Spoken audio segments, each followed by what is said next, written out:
Existe a ideia de que zumbi foi o termo designado à pessoa que exercia a liderança política do Quilombo, local onde os escravos se refugiavam na época do Brasil colônia. No século XVII, o Quilombo dos Palmares abrigou refugiados das capitanias de Pernambuco e Bahia. Seu último líder, Zumbi dos Palmares, foi um personagem importante do movimento negro contra a escravidão e uma figura que marcou a história do país.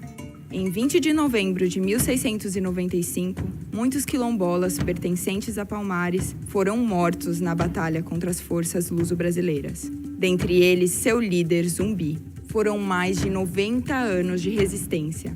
Essa foi a experiência mais duradoura e mais eficiente contra o sistema escravista e contra o domínio colonial na América. Nos anos 1970, em meio à ditadura civil-militar, o Movimento Negro Unificado reorganizou a militância negra no país e lutou pelo reconhecimento de Zumbi como herói da resistência e do Quilombo dos Palmares como emblema da liberdade dos afro-brasileiros. O reconhecimento oficial do Zumbi veio apenas em 1997. Desde então, o dia 20 de novembro representa a luta contra a escravidão, a opressão e o racismo. E no ano de 2011, passou a ser comemorado oficialmente como o Dia Nacional de Zumbi e o Dia da Consciência Negra.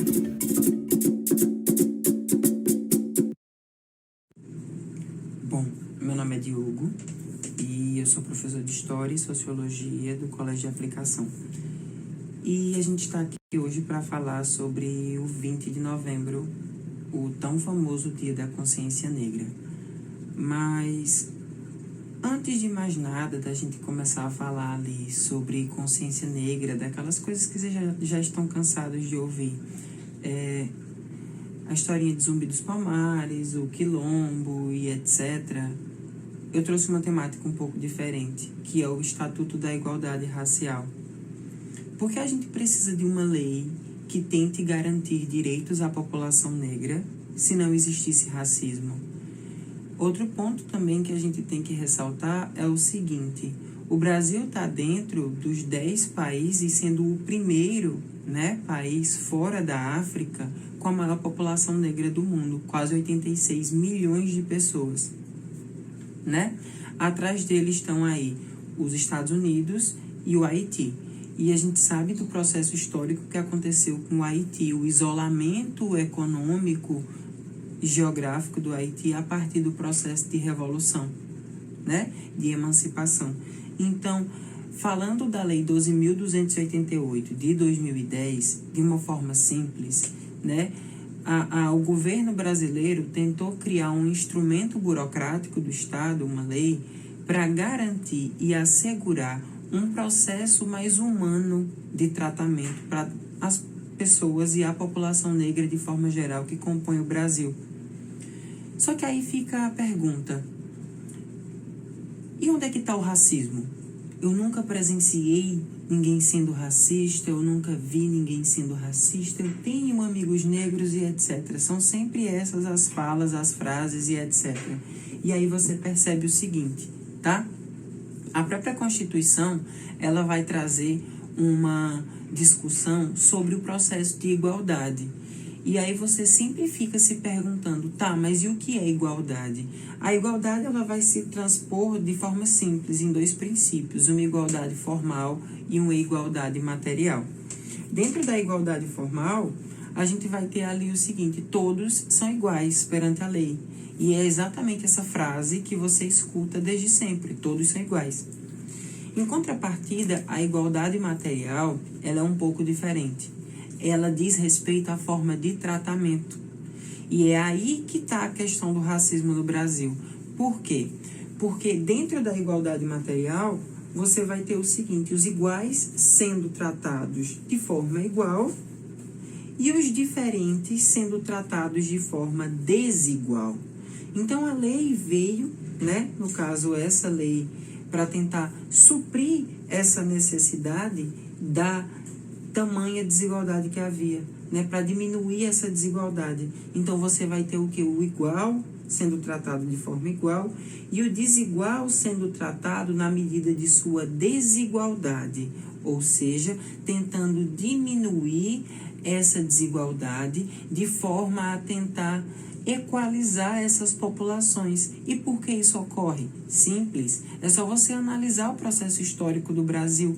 É só você perceber o processo de escravidão. É só você analisar as leis que se sucederam até o fim do processo da escravidão no Brasil. Analisa a lei do ventre livre, a lei do sexagenário, os debates sobre a abolição, ali com o Joaquim Nabuco, por exemplo. Percebe ali a construção econômica da Lei Áurea. Não é uma construção étnico-racial, um fator ali compensatório, um fator para correção. Não, é simplesmente uma lei visando um processo econômico, tá? Então, aí, o que você tem hoje no Brasil a partir disso? Você tem medidas especiais de ação afirmativa propostas pelo Estado com o objetivo de equiparar essas populações que, durante esse processo histórico, foram tão marginalizadas. Então, a partir disso, você tem as medidas para diminuir esse racismo institucional que existe dentro do Brasil. É por isso que você diz, vez ou outra, que não existe racismo, porque ele está presente dentro das nossas instituições sociais, das raízes das estruturas que compõem a nossa sociedade.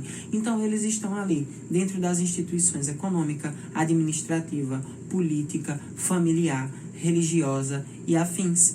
Todas elas. Ele é uma raiz, ele está presente dentro da gênese e nutre os nossos processos de socialização. Então, o racismo, ele existe, ele está vivo e ele é latente. Por isso que Black Lives Matter, vidas negras importam, é algo bem significativo. Porque você percebe que, pleno século XXI, 2020, ainda tende-se a haver debates sobre o valor da vida, acerca de uma característica do fenótipo, da cor, uma etnia. Então, o que é esse racismo institucional, tá? Dentro ali de 2005, o Brasil ele cria uma lei, tá? Que é o Programa de Combate ao Racismo Institucional, que visa a diminuição dessas diferenciações das populações a partir de cor, raça e etnia dentro do país, tá? Para tentar formular o acesso dessas populações às instituições, certo? Então, você vai ter aí, posteriormente, política de cotas não só para as universidades, tá? Para as instituições de educação, mas cotas também para trabalho, cota para concurso público e etc. Por quê? Porque o Estado brasileiro, dentro aí de todos os anos de sua Constituição, né, de sua existência, negligenciou a garantia de igualdade a essas populações. Porque se você for analisar a gênese da estrutura do Estado, você vai perceber o seguinte: é dever do Estado garantir o bem da sua sociedade. E é dever do Estado e da sociedade garantir igualdade para todos os componentes do seu corpo, para garantir a eles participação, independentemente de cor, raça e etnia, para que desta forma eles possam cultuar suas religiões, possam desempenhar as suas ações da forma que for melhor possível. E você percebe que o Brasil também tem uma das maiores, fora da África, uma das maiores vertentes de religião de matriz afro. E também um dos maiores processos de discriminação pela religião, ataques e etc. Então, quando se fala em dia 20 de novembro, não está se falando apenas na figura do Zumbi dos Palmares. Está se falando na figura de todos esses indivíduos, de todos esses negros e negras, de todas essas pessoas, instituições, tá?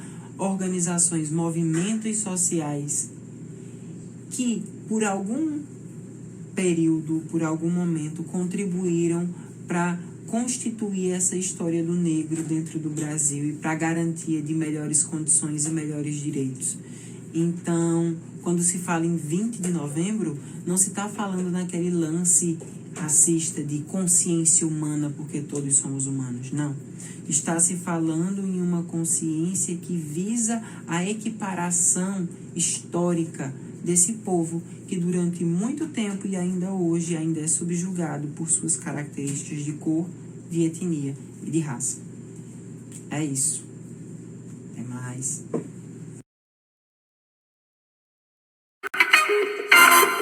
Meus olhos coloridos me fizeram refletir. Eu estou sempre na minha e não posso mais fugir. Meu cabelo enrolado, muitos querem imitar. Eles são baratinados, também querem enrolar. Você ri da minha roupa, você ri do meu cabelo,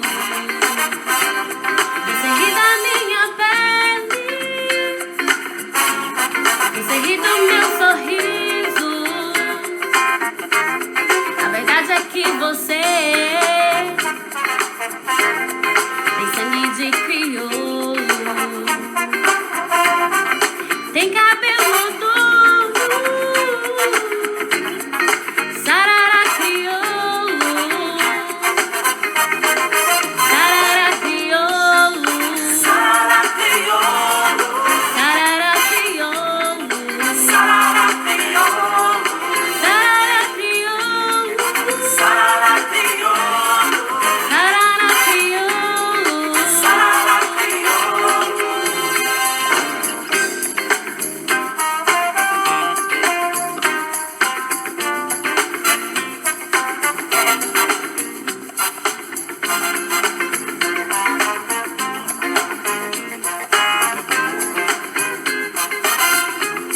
Os meus olhos coloridos me fizeram refletir. Eu estou sempre na minha e não posso mais fugir. O meu cabelo enrolado, todos querem imitar.